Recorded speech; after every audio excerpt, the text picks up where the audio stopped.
الله فلا مضل له ومن يضلل فلا هادي له ونشهد أن لا إله إلا الله ونشهد أن محمدا عبده ورسوله. Alhamdulillah. Tuan-tuan dan puan sekalian, antara banyak soalan orang tanya dekat saya kat Facebook, dekat email, saya tak reply lah satu-satu. Tapi tuan-puan sekalian, orang Ustaz tanya kenapa Ustaz duit tak pernah cukup, hidup sempit. Yelah, nasib semua orang tak sama, kita diuji berbeza-beza. Tapi tuan-puan sekalian, antara sebenarnya tak cukup duit ni, betul lah tak cukup duit, tapi dia bermula pertama sekali dekat hati kita. Bila hati kita sempit, dunia luas ni jadi sempit. Bila hati sempit, dunia luas jadi sempit. Bila hati lapang, walaupun dunia sempit jadi luas. Walaupun dunia ni sempit jadi luas. Itu orang beriman. Sebab Allah janji, bukan saya yang sebut, Allah janji dalam Quran. Orang beriman, dia kata pertama sekali, kenapa rezeki kita sempit? Pertama, kita tak jaga solat, tak beri masa untuk solat. Tuan-tuan, kita semua beri masa untuk solat, beri masa bimbing untuk beri masa untuk solat. Bila kita, kadang orang yang solat ni terkejar-kejar. Bila kita terkejar-kejar, Allah buat dunia kita ni, dalam hadis Nabi, dia macam kain buruk. Allah ambil, Allah campak kat muka kita. Allah ambil, Allah campak kat muka. Jadi hidup kita hari tu jadi musnah. Dia beri masa untuk solat, Abdullah ibnu Ja'far bin Abi Talib, dia mati syahid masa Nabi SAW di rumah dia. Nabi nangis, isteri dia tengah pakai cantik-cantik, anak semua lawa-lawa, masak sedap-sedap untuk Nabi SAW, untuk suami dia Ja'far bin Abi Talib. Tapi mati syahid. Nabi kata, nak tak aku jadi ayah kamu, maksudnya, dan aku bantu kamu kat rumah ni. Dia saudara Nabi SAW. Jadi bila Ja'far bin Abi Talib syahid, Abdullah bin Ja'far ni, dia sentiasa jaga solat. Seluruh hidup dia buat solat. Dia sampai kat kebun kering kontang, dia bangun 2 rakaat, anak tengok anak 2 rakaat solat, Allah SWT selesaikan semua masalah. Air yang kering, dia kata hamba gali kat sana. Bila dia gali-gali, daripada tanah tu keluar air. Ada sahabat Nabi buat 2 rakaat solat, hujan tu turun kat kebun dia je. Dia bukan minta hujan. Dia bila dia beri masa untuk solat, hujan turun kat kebun dia. Tuan-puan, bila ada masalah dalam rumah tangga, cepat solat. Masuk rumah, tengok anak tengah tengok yang bukan-bukan, contoh tengok cerita bukan-bukan yang tak baik, ataupun terkejut tengok anak ada kena tangkap ke sekolah, ataupun suami kena tangkap ke mana, atau isteri buat hal bukan-bukan, masuk rumah, masuk bilik, kunci pintu, semai 2 rakaat, nangis pada Allah, beri masa untuk solat, untuk solat. Abdullah ibn Zaid sebelum meninggal, dia kata, wah, anakku ada masalah, minta dengan tuan ayah, minta dengan Allah. Itu 2 rakaat solat hajat, contohnya solat hajat. Saja aku solat sunnah hajat 2 rakaat kerana Allah. Contoh Fatihah, ayat kursi rakaat pertama, Fatihah, qul huwallah. Bila sujud tahiyat, baca la ilaha illa anta subhanaka inni, ustaz saya ajar subhanaka inni kuntu minaz zalimin 10 kali. Betapa berat pun, gelap pun masalah tu, Allah buka jalan keluar. Baca 10 kali paling kurang. Kemudian kedua, baca Rabbana atina fid dunya hasanah wa fil akhirati hasanah wa qina azabannar. Supaya apa yang datang tu baik untuk dunia dan baik untuk akhirat. Baik untuk dunia, baik untuk akhirat 10 kali. Kemudian satu ayat yang ada satu orang tabi'in, dia sedang berjalan dalam fadilat solat. Ibnu Zakaria tulis dalam perjalanan, orang dia nak kena bunuh, jalan tiba-tiba terdesak, tak tahu nak buat apa. Saya selalu baca bila terdesak, baca amman yujibul mutarra idza da'a wa yaksifu su'. Dan siapakah yang menyahut, maksud ayat tu, siapakah yang menyahut seruan orang yang teraniaya dan dalam kesusahan. Siapa yang tak aniaya dalam kesusahan, siapa yang menyahut? Tiba-tiba masa dia nak kena bunuh, orang tu nak bunuh dia juga. Datang satu orang pakaian begitu segak, telah pancung kepala musuh tadi. Dan siapa kamu? Dia kata, akulah orang yang menyahut seruan orang yang teraniaya dan dalam kesusahan. Setiap kali kita terdesak, kita bukan nak minta buruk untuk orang, tapi kita nak jalan keluar untuk bagi masalah kita, kesedihan kita. Itu yang kita nak.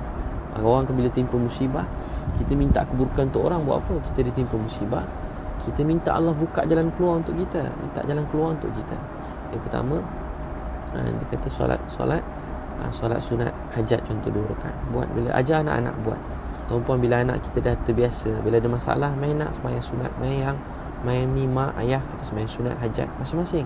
Buat masing-masing tak apa, tapi mula solat sunat, mula solat sunat hajat satu. Kedua, kenapa rezeki jadi kurang? Selalu saya tengok kawan-kawan saya yang mana-mana jumpa, bukan kawan lah, baru berkenalan, ada satu orang hidup dia susah, sempit. Dia sampai sebelum ni dia kaya, berniaga macam-macam untung, sampai Singapura untung berniaga. Tapi last sekali berniaga sampai Singapura untung banyak. Tapi tuan-tuan sekalian, satu hari dia bankrupt, susah. Dia cerita kat saya, nangis. Sebab apa? Dia mula ada perempuan lain, perempuan simpanan, ada perempuan ni, perempuan tu. Dia tipu isteri dia, Yalah, isteri yang sama-sama berjuang kita, dan kita buat dosa yang haram, rezeki kita ditarik. Bayangkan tipu kucing pun sebenarnya, tipu kucing pun berdosa.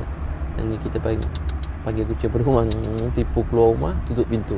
Kat akhirat kucing tu buat semula kat kita. Jangan dia tarik kita ke dalam neraka sudah. Tipu kucing berdosa, tipu isteri lagi lah.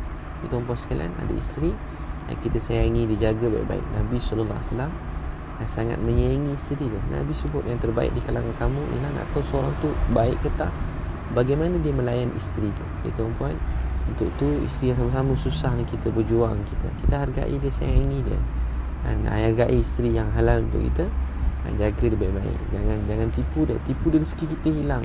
Kita boleh tipu, mungkin sampai kita mati tak ada orang tahu kita dengan Allah Maha Pengampun. Tapi kita bertaubat pada Allah, kita semua buat silap. Tapi yang terbaik antara kita minta ampun, jaga perasaan isteri kita istighfar, kita berdoa. Sama juga isteri yang tipu suami, istighfar, minta ampun pada Allah. Allah Maha Pengampun dan Penyayang. Ketiga, jangan, kawan saya tadi tu dia nangis, dia beri masa untuk solat kat masjid, dia sembahyang syak kat masjid. Dah lama hidup dia dah miskin, kereta kena jual, susu anak tak ada, dia sembahyang syak kat masjid. Tengah sembahyang syak, ada satu orang lelaki datang kat dia, orang Pakistan, pendakwah. Dia kata tadi saya pergi KLCC tu cantik lawa. Tiba-tiba sebelum pergi naik teksi, orang teksi tu kata saya buat. Dia kata takkanlah lepas bawa KLCC, bawa teksi.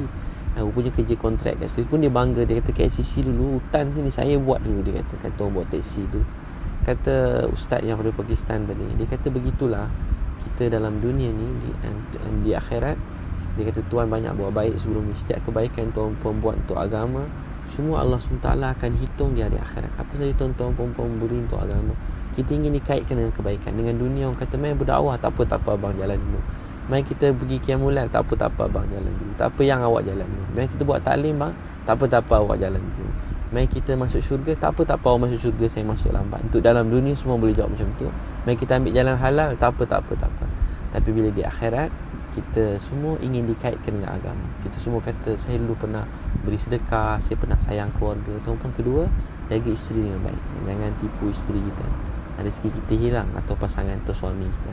Ketiga, jaga mak ayah dengan baik. Saya pernah cerita kat Coket, saya tengah ada orang minta sedekah, saya nak bagi duit tak ada, ajak duit makan, bolehlah belanja, saya ajak dia makan. Bila saya ajak dia makan, masa makan saya pun nak ceramah. Dia ada penyakit HIV semua sekali, dah sakit dah. Dia nak makan, dia kata ustaz, hidup saya mula susah ni sebab mula-mula saya pukul mak saya pukul ayah saya.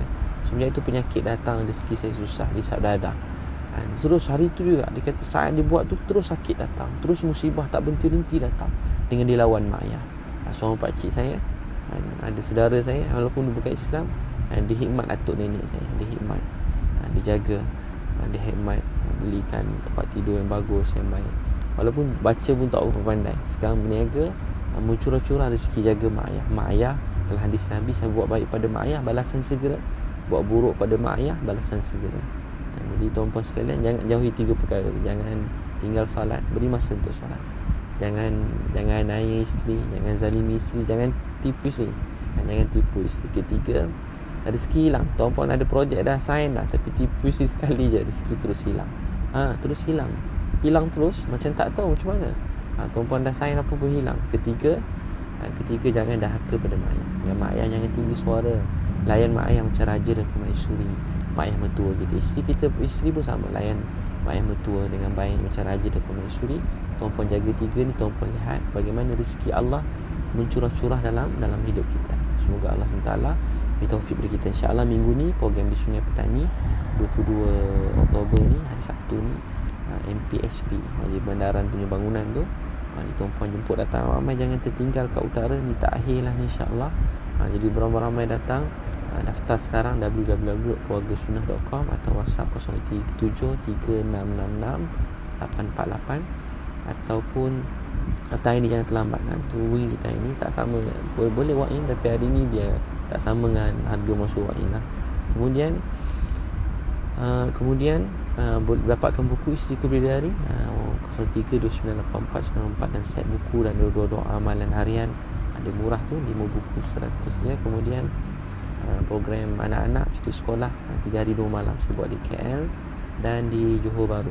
Nombor sama lah 0736668848 atau website untuk program pelajar atau program korporat yang lain www.transformjiwa.com.